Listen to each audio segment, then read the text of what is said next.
আসুন আজ আমরা শক্তিপীঠের উদ্ভব রহস্য সম্পর্কে ধারণা লাভ করি।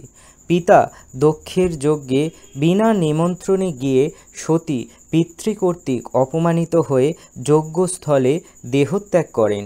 সেই সংবাদ শ্রবণ করে মহাদেব উন্মাদ হয়ে সেখানে গিয়ে মৃত সতীর দেহ স্কন্ধে নিয়ে পৃথিবী ভ্রমণ করতে শুরু করেন। তার ফলে পৃথিবী কম্পিত হয়ে ওঠে।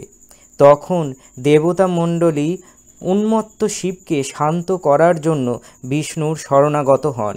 শ্রী বিষ্ণু সৃষ্টি রক্ষার্থে সুদর্শন চক্র হস্তে নিয়ে মানবদেহের গমন পথে অগ্রসর হলেন।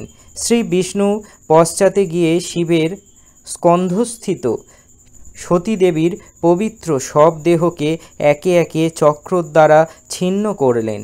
বিষ্ণু চক্রে ছিন্ন সতীদেহ ৫১টি খণ্ডে বিভক্ত হয়ে ভারতবর্ষের ৫১টি স্থানে পতিত হয়ে ৫১টি মহাপীঠের উদ্ভব হল।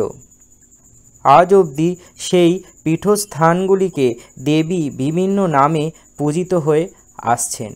এটি ছিল শক্তিপীঠের সংক্ষিপ্ত ইতিহাস। আশা করি ভিডিওটি ভাল লেগেছে।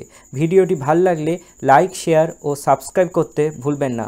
ভারতবর্ষের পুরাণের ইতিহাস, বিভিন্ন মহাপুরুষদের জীবনী, বাণী ও বিভিন্ন গ্রন্থাদি সম্পর্কে জানতে অবশ্যই চ্যানেলটি সাবস্ক্রাইব করে রাখবেন।